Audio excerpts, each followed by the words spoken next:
नमस्कार, breaking news में इस वक्त की बड़ी खबर आपको बता दें कि नेपाल में इस वक्त तबाही का मंजर देखने को मिल रहा है। वहां पर जो बाढ़ आई है उसके असर अब कहीं ना कहीं बिहार में भी देखने को मिल रहा है। जी हां, आपको बता दें कि बिहार सरकार भी अब काफी ज्यादा अलर्ट हो गई है, चप्पे चप्पे पर तैनाती हो गई और बार बार ये चेक किया जा रहा है कि किन नदियों का जलस्तर लगातार बढ़ता जा रहा है, जिसमें गंडक नदी भी है जिसका जलस्तर कल से लगातार बढ़ता जा रहा है। इसके साथ ही आपको बता दें कि वाल्मीकि नगर के भी कई बैराज खोले जा रहे हैं, जिससे पानी की जो आवाजाही है उसमें किसी प्रकार की रुकावट ना हो और कहीं ना कहीं जल स्तर एक समान बना रहे। इसके साथ ही तेजस्वी यादव की बात करें तो पूरा लालू परिवार इस वक्त दिल्ली में मौजूद है, जिसमें तेजस्वी यादव ने भी इस पूरी बाढ़ समस्या पर कहा है कहीं ना कहीं इस पे सतर्क रहने की जरूरत है और सरकार को इस पे सख्त से सख्त कदम उठाने की भी जरूरत है। तो इसी पे ज्यादा अपडेट के साथ मेरे साथ मौजूद है मेरे सहयोगी नवेंदु। तो सबसे पहले नेपाल की बात करते हैं, तो क्या कुछ वहां से तस्वीरें सामने आ रही है?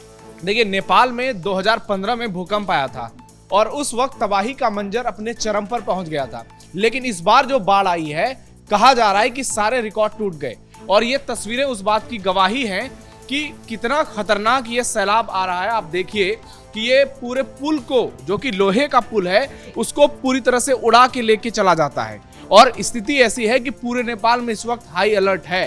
2 जिले, खास करके नुवाकोट और रसुआ, वहां बहुत ही खतरनाक स्थिति है और नेपाल सरकार इस वक्त अपने सबसे बुरे दौर से गुजर रही है।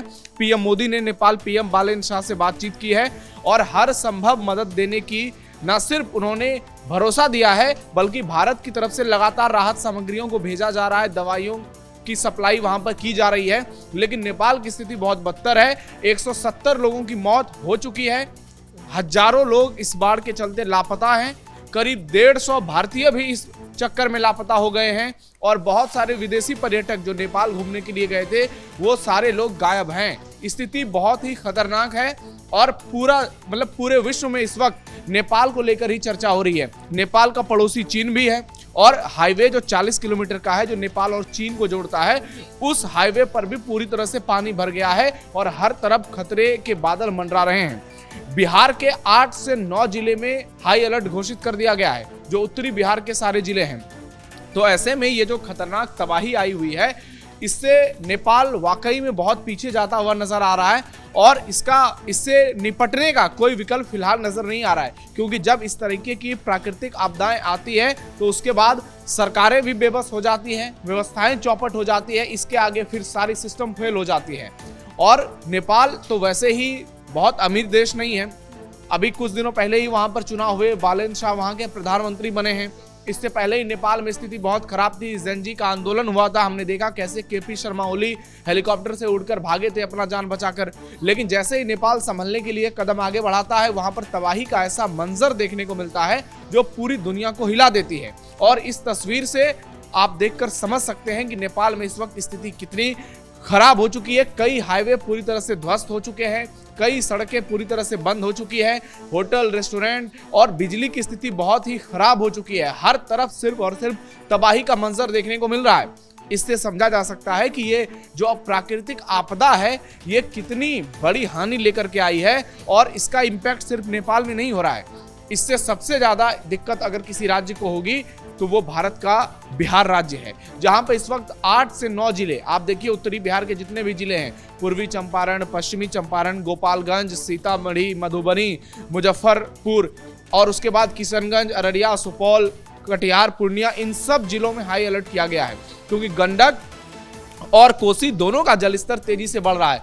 गंडक के कारण गोपालगंज, पश्चिमी चंपारण, पूर्वी चंपारण में बहुत स्थिति खराब होती जा रही है। वाल्मीकि नगर बराज के 36 गेट खोल दिए गए हैं, क्योंकि पानी का लोड इतना ज्यादा बढ़ गया था कि यदि प्रशासन उसको नहीं खोलती तो हो सकता था कि वो टूट जाती और उसके बाद ऐसा तबाही का मंजर आता जिसकी कल्पना मात्र से ही लोगों की रूह कांप जाती है। तो बिहार में सरकार हाई लेवल मीटिंग भी कर रही है, सम्राट चौधरी की तमाम अधिकारियों के साथ मीटिंग की गई है और उसके बाद एनडीआरएफ, एसडीआरएफ, तमाम जवानों की तैनाती भी कर दी गई है। बिहार सरकार एक्शन में नजर आ रही है। अब देखना ये होगा कि इस बाढ़ की चपेट में बिहार को कितना नुकसान होता है, क्योंकि हम देखते हैं कि हर बार कोसी, जिसको बिहार का शोक कहा जाता है, उसमें जब पानी का जलस्तर बढ़ता है तो उसके बाद बिहार में तबाही का मंजर देखने को मिलता है। चाहे वो मिथिलांचल के जिले हों, चाहे वो सीमांचल के जिले हों, अररिया हो, सुपौल हो, कटिहार हो, पूर्णिया हो, उसके अलावा आप उससे पहले वहाँ पे मधेपुरा वगैरह जाएंगे तो वहाँ स्थिति बहुत ज़्यादा खराब हो जाती है। दरभंगा, मधुबनी, सब जगह स्थिति बहुत ही खराब होती है और बाढ़ से हर साल हजारों लोग, लाखों लोग प्रभावित होते हैं। और इस वक्त बिहार में आप देखिए हर तरफ खेती का मंजर है, सब जगह धान की बुनाई हो रही है और ऐसे में यदि बाढ़ आ जाएगी, जलस्तर इतना ज्यादा बढ़ जाएगा तो सारी फसलें चौपट हो जाएंगी, मवेशियों को बहुत बड़े पैमाने पर नुकसान होगा।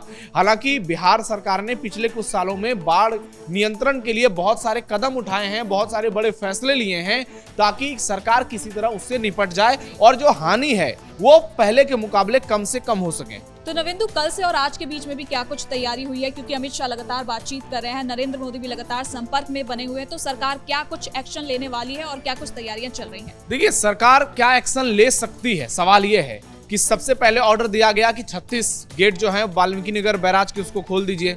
उसके बाद जहां जहां गेट हैं वहां पे वो खुल रहे हैं। एनडीआरएफ, एसडीआरएफ की तैनाती हो रही है। जो अलर्ट सिस्टम है वो पहले से एक्टिव है क्योंकि सरकार ने बाढ़ नियंत्रण से निपटने के लिए पटना में एक स्थापित किया है सेंटर, जो कि 72 घंटे पहले ही सारी सूचनाएं दे देती है। तो सरकार अपने स्तर से कोशिश कर ही रही है। बाकी ये प्राकृतिक आपदाएं हैं, इसको बहुत ज्यादा सरकार रोक नहीं सकती है क्योंकि उस तरीके से डेवलपमेंट शुरू से नहीं हुआ है, उस तरीके से परियोजनाओं का विकास नहीं हुआ है। हाँ, कोसी लिंक परियोजना जरूर बिहार में उसका निर्माण कराया गया है और उसका इम्पैक्ट भी देखने को मिल रहा है। लेकिन चीन, अमेरिका, दुनिया के बड़े बड़े देश, ब्राजील, वहां जब बाढ़ इस तरीके से आती है तो सरकारें कुछ नहीं कर पाती हैं, शहर का शहर डूब जाता है क्योंकि यह प्राकृतिक आपदा है, इसको आप कंट्रोल नहीं कर सकते हैं। हाँ, आपकी व्यवस्था ये होनी चाहिए कि जो लोग विस्थापित हो रहे हैं, जो लोग प्रभावित हो रहे हैं, उन तक मदद कैसे पहुंची जाएगी, उन तक राहत सामग्री कैसे पहुंची जाएगी। क्योंकि अगर किसी जगह पर बाढ़ आती है तो वहां सबसे पहले बिजली का कनेक्शन काटा जाता है और बिजली वैसे चली जाती है क्योंकि पानी में करंट की वजह से पूरी तरह से बिजली की सप्लाई ठप कर दी जाती है। तो जैसे ही लाइट जाएगी वहां आप देखिए लोग मोबाइल इस्तेमाल नहीं कर पाएंगे, टेलीविजन पर उनको न्यूज़ नहीं मिल पाएंगी और खाने पीने की सामान पूरी तरीके से बर्बाद हो जाती है। और उस स्थिति में लोगों के लिए सर्वाइव करना बहुत मुश्किल होता है। कई लोग अपने छत पर जाकर रहते हैं क्योंकि बाढ़ का पानी इतना ज़्यादा ऊपर चला जाता है कि लोगों को बहुत दिक्कतें होती है। मवेशी हो, जानवर हो, बकरी हो, भैंस हो, ये डूबकर मर जाते हैं। जितने भी जानवर हैं इन लोगों को बहुत ज़्यादा नुकसान होता है। इंसान तो किसी तरह से सर्वाइव कर भी लेता है लेकिन जानवरों को बहुत ज़्यादा दिक्कत होती है और खेती पूरी तरह से चौपट हो जाती है। जो फसलें लगाई जाती हैं वो पूरी तरीके से बर्बाद हो जाती है। तो सरकार जो करने का कदम उठा रही है, धीरे धीरे लग रहा है कि सरकार एक्टिव है, लेकिन अभी एक्टिव होने से कुछ नहीं होगा। अभी आप ये हो सकता है कि लोगों को बचा सकते हैं, लेकिन इसके लिए आपको एक मजबूत माइंडसेट के साथ बाढ़ नियंत्रण के लिए बहुत बड़े बड़े फैसले लेने होंगे।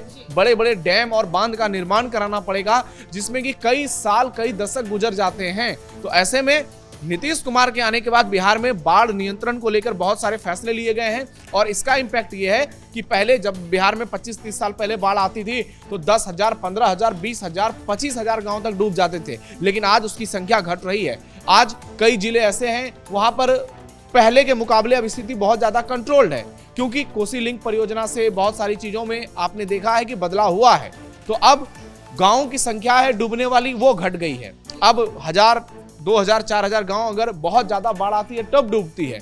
ऐसे बहुत जगह स्थिति सामान्य रहती है। कुछ सरकार के फैसले के बारे में दर्शकों को बता दें क्योंकि लोग बार बार ये सवाल पूछते हैं कि सरकार ने बाढ़ नियंत्रण के लिए किया क्या है। तो सबसे इसमें जो बड़ा फैसला है वो कोसी मेची लिंक परियोजना, इसमें नदी को जोड़ने की योजना है। इसके तहत कोसी के एक्स्ट्रा पानी को मेची नदी में डाइवर्ट किया जाता है और इसका इम्पैक्ट क्या होता है, जो सीमांचल के जिले हैं पूर्णिया, अररिया, कटिहार और किशनगंज, वहां पर बाढ़ का खतरा काफी कम हो गया है। इसके अलावा तटबंधों का सुदृढ़ीकरण और नई तकनीक, 300 से अधिक संवेदनशील स्थानों पर कटाव निरोधक कार्य पूरे किए गए हैं। इसके अलावा हाईटेक कंट्रोल रूम और अर्ली वार्निंग सिस्टम पटना में स्थापित किया गया जो 72 घंटे पहले ही अलर्ट घोषित कर देता है, चेतावनी देता है। गंगा जल आपूर्ति योजना, हर घर गंगा जल, कैसे उस पानी का बेहतर इस्तेमाल किया जाए।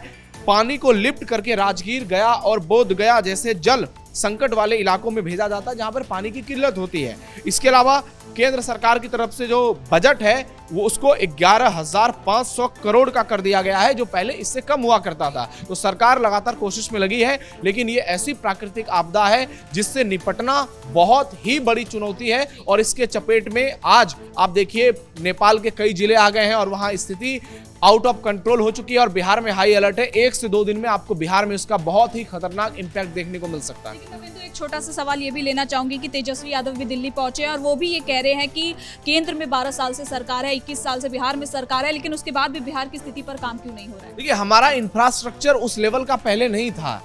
आप देखिए, आजादी के बाद से उस तरीके की अगर स्थिति रहती तो फिर पाकिस्तान, जब हमने ये इंडस वाटर ट्रीटी को सस्पेंड किया था तब इतना बवाल नहीं मचता, क्योंकि हमारा जो इंफ्रास्ट्रक्चर रहा है वो उस लेवल का नहीं है। हम चीन की तरह काम नहीं कर पा रहे थे शुरू में। हालांकि चीन भी, मैंने बार बार ये बात कहा है कि चीन भी बाढ़ के सामने कई बार सरेंडर कर देता है, लेकिन भारत के मुकाबले स्थिति वहां फिर भी कंट्रोल में होती है। तो ऐसे में सरकारों को बहुत बड़े बड़े फैसले लेने होंगे, क्योंकि भारत में आज देखिए स्थिति ऐसी है कि इतनी ज्यादा सरकारी योजनाएं चल रही है, इतना ज्यादा पैसा इन चीजों में जा रहा है कि दूसरी परियोजनाओं पर बहुत ज्यादा इसका इंपैक्ट पड़ रहा है। सरकार को इसके लिए बहुत ही बड़ा मेगा प्लान बनाना होगा। लेकिन जब केंद्र में नरेंद्र मोदी की सरकार बनी है उसके बाद से हमने देखा है कि इंफ्रास्ट्रक्चर में बहुत सुधार हुए हैं, बांधों का निर्माण तेजी से बढ़ रहा है, डैम को विकसित किया जा रहा है और इसका इंपैक्ट आपको आने वाले कुछ सालों में देखने को मिल सकता है। लेकिन आरोप विपक्ष का काम है आरोप लगाना, उनके आरोप जायज भी हैं और विपक्ष ने क्या किया है इस मामले में उनको भी जवाब देना चाहिए। तेजस्वी को बताना चाहिए कि लालू यादव के शासनकाल में बाढ़ से निपटने के लिए क्या कुछ फैसला लिया गया है। धन्यवाद नविंदु इन तमाम जानकारी के लिए। तो कुल मिलाकर आपको बता दें कि नेपाल में एक बार तबाही का मंजर फिर से देखने को मिला है, जिसके बाद बिहार में भी अलर्ट जारी हो चुका है। बिहार सरकार भी लगातार बिहार की स्थिति पर नजर बनाए हुए है। तो फिलहाल के लिए ब्रेकिंग न्यूज में इतना ही। कैमरा पर्सन कुणाल के साथ मैं सृष्टि शाह।